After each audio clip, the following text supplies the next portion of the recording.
Welcome to SSU TV. My name is Abraham DeWeese. With me is Matt Page and Ian Loney. Today's show, we're going to be talking a little bit about the Mariners, specifically about the Toronto Blue Jays series and the Motor City Kitties. That's right, the Detroit Tigers. All right, guys, we just split a series with the Tigers, 2-2. What do we glean from this? Well, overall, I think it was a pretty positive series. I know it was a 2-2 thing, and that's kind of been their MO lately, but the bats are starting to come to life. Gutierrez hit a grand slam, ended up being the game winner in a game they scored 11 runs in. 11 runs? Cruz, are you sure this is our Mariners that we're talking about? I don't know. It's some weird evolution of them or something. Yeah. Cruz has been on fire. He hit 3 home runs in the 4-game series. Cano's continued his tour. July, he's hitting like 500 or something. I don't know the exact number, but he's hitting the cover off the ball. Two home runs in that series? I think so, yeah. Okay. Zunino had 2 really good games in the series. Even Zunino.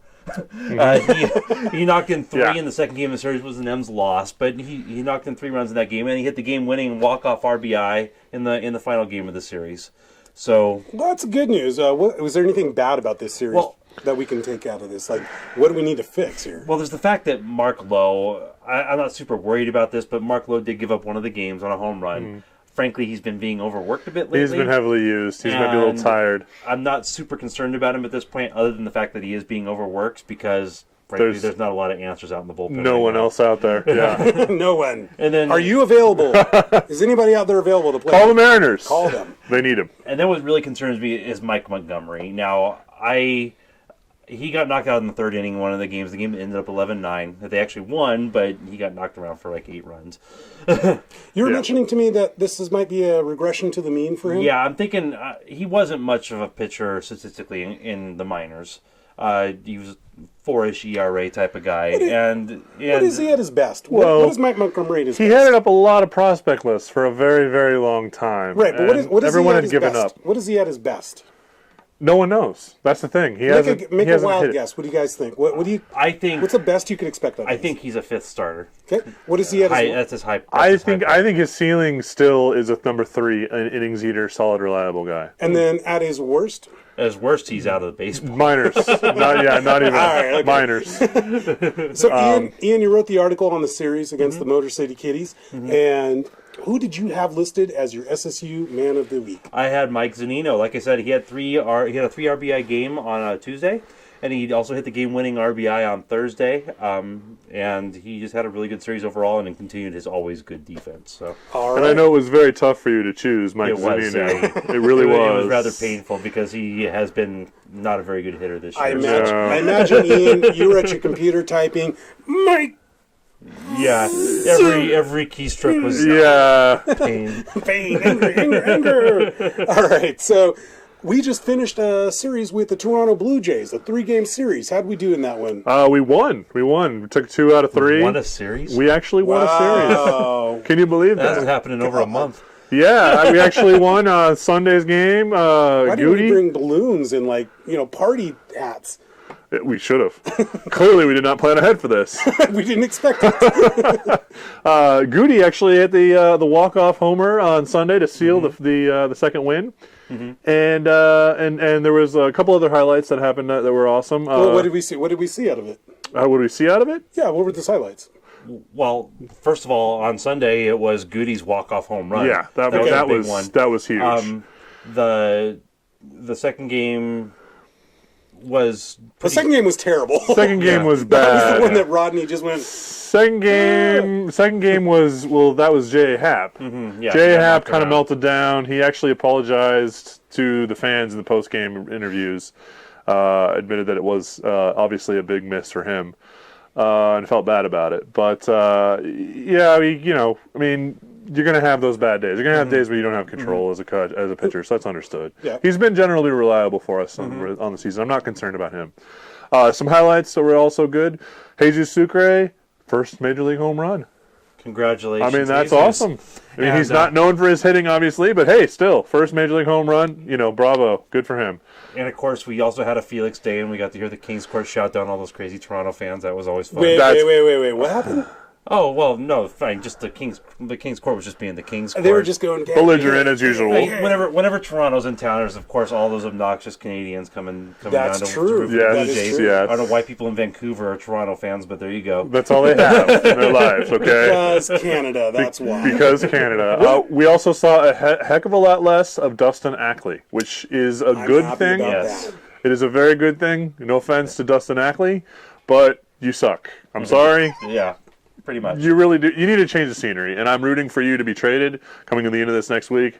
What do you think we'll actually get for him? Someone else's problem. Some guy who can throw 80 miles an hour and single A. I don't know. I mean, I think we'll get somebody else's Oh, problem. one more highlight of the series was there was one that just stuck in my mind when I was watching. Was when Felix just made Justin Smoke, who now plays for Toronto, look silly on a couple strikeouts. embarrassed him. Absolutely Okay, guys. embarrassed him. Okay, guys, we won 2 out of 3. Yes. Did you see anything bad this week? Well, that's a loaded question because we did see something bad. But what specifically stood out to you that didn't quite go well this weekend? Well, frankly, it's the problem that's been going on all year, which is the bullpen. Yeah. And bullpen remains the biggest problem. I don't put it all on them this week, though, because, we did have a couple. We had the Mike Montgomery start. We had the J. Happ start. We had a couple starts that were cut really short. The bullpen really had to work hard. And like I said, we only have 2 reliable arms out there if we're actually winning in a close game. Who are those 2 arms? Mark Lowe and Carson Smith. You're really high on those guys? Oh, yeah. Are you guys no longer high on Wilhelmson? He's hurt. He's hurt. Yeah, He's not been actually hurt playing. the entire season? Furbush is No. good, but he's 'Cause he was- situational. Furbush is good, but very, very I don't think situational. Wilhelmson's been doing well this entire season. even when he was Wilhelmson healthy. has been more reliable than most. Then again, this is just bullpen, okay? We had a starter that didn't do so well this week. Well, J. Happ, like I said, he had a rough outing. He got knocked around. He didn't get out of the 3rd inning, I believe it was. Didn't get out of the second Oh, he inning. didn't get out of the 2nd inning, and it was a rough start. But he's had a lot of good starts this year. He's been pretty reliable. He's a back of the rotation guy. They're going to have days like this. Toronto can hit the crap out of the ball, They really can. and so I'm not too worried about it. I read some publications that said J. Happ was actually someone that was on the trading block. But a couple of bad starts, now I kind of wonder, does he have the trade value? Well, the main thing is the Mariners haven't really declared whether or not they're buying or selling yet. Yeah, There's rumors. They should be selling. but there's rumors out there they might be buying. So They're Really? they're definitely Really? looking for a catcher. Yeah, they're looking for a catcher absolutely at looking least. for a Yes. catcher. Okay. Which Wellington Castillo. well, you mean that guy they traded away for some Trumbo guy? Some Dumbo Yeah. guy. I don't know. Yeah. Well, okay. Well, let's look at some of the trades out there. I just want to get you guys' quick reactions. Going to get away from the Mariners for just a second. All right. And get your guys' quick reaction. I'll start with you. Okay. Houston gets Scott Kazmir. Oakland gets Daniel Megden. What are your thoughts? And Jacob Nottingham. Jacob Nottingham, yeah. They Oakland actually did very, very well in that trade. Kazmir is at the end of his contract, and so it's a rental. And getting anything of value at all ever for a rental is good. These guys are both decent high A prospects, And by the way. Nottingham is going to be he's projecting to be a very, very solid catcher. From a Houston perspective, what are they getting? They're getting a chance to. They're pushing for a playoff run. They're going for absolutely. they're going for the Yeah. run. I think it's a win for They're both giving teams. they're giving up some like I said, high A level prospects.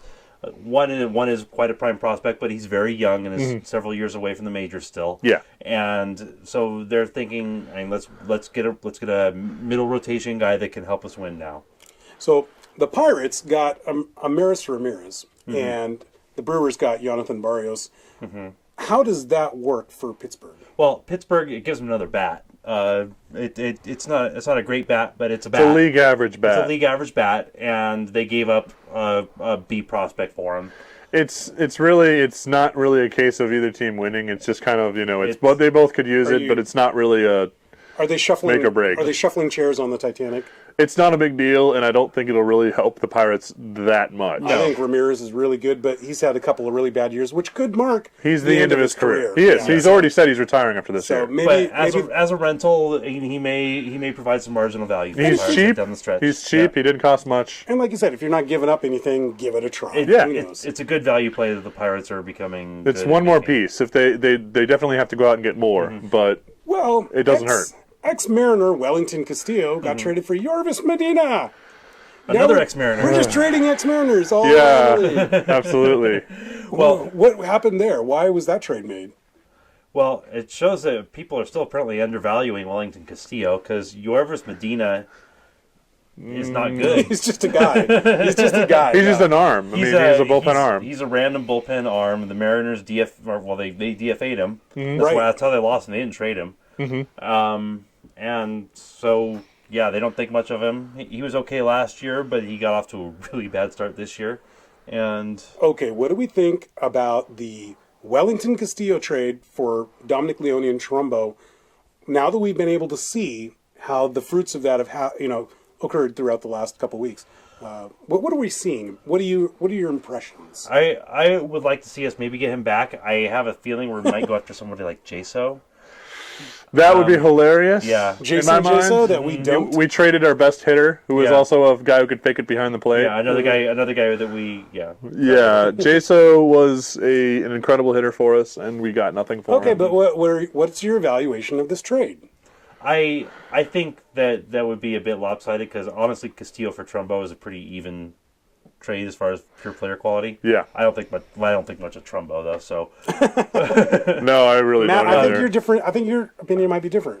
Well, Trumbo, in my opinion, is not. I mean, if I was the party getting Trumbo, I would not take that deal. Absolutely, well, yeah, you don't. I want wouldn't dead weight touch on your Trumbo. roster. You know Okay, so why? your Because opinion- he costs too much. Yeah, it's the So money. your opinion is that was a bad trade for the Mariners. Oh, absolutely. Okay, all right. I actually have gone on the record in some fields and said that the day the Mariners traded for Mark Trumbo is the day they lost the season. Somewhat forcefully as And- well. Yes. Actually, you Ian thought it was just basically a wash. It's I just maneuvering guys. No, I think that it really messed up their roster construction. I think the player for player swap is even. I think Castillo was a need on the Mariners. I think Trumbo is dead weight. Dead weight. Yeah. I thought this was a disaster. Yet another, and I realize I threatened Mark Trumbo's family and friends. Oh God. Yeah. Not going to threaten you now. I learned my lesson, but this was a waste of our time. This was a terrible deal. Not the was. worst that Zarenzik has ever made, because he's made a lot. But this goes up there as just, yet again, maneuvering deck chairs on the Titanic. Where it's just trading one problem for another problem for another problem. And adding another DH. And adding another DH. Yeah. When we already have 5 of them. Just so angry about that. I don't know why does that... Okay. Why do we have 4 DHs? This is like the question that we asked at It's the all beginning we of the Because season. dingers. Because dingers that are cheap, and because we can't afford better players. We don't have the prospects. We don't have the player development that can be used to trade for the good pieces out there. I People agree with are that. hoarding their good hitters nowadays. They're realizing the value of good developed hitters, Well, not us. and the price tag we can't meet anymore.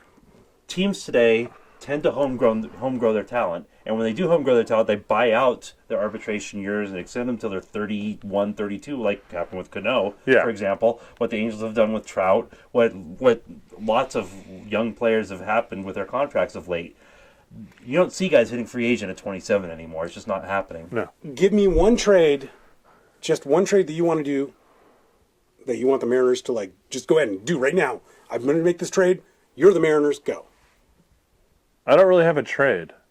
I have some roster movements of people who I would cut and people who I would promote. But as far as a trade, I don't know exactly how much Hisashi Iwakuma is going to get you. Make a trade right now. I was just going to say Hisashi Iwakuma because I think that he does provide some value. Some teams could use him as a rental. He's on the last year of his contract. I'm not sure how many more years he has left in the tank. So I think we could get a couple pretty decent prospects for him at this point. I'm very as a much rental player. I'm very much in your boat. I think Iwakuma, before the trade line comes up, needs to go. But that's all the time we have today. We hope you enjoyed the broadcast. My name is Abraham DeWeese. This is Matthew Page, Ian Loney. Be sure to visit our website, seattlesideup.com, for your daily coverage of our favorite Emerald City teams. Feel free to like us on Facebook, Twitter, Instagram, and all other forms of media that we'll be coming to you with. From SSU TV, here in Edmonds, Washington. Have a great day, guys.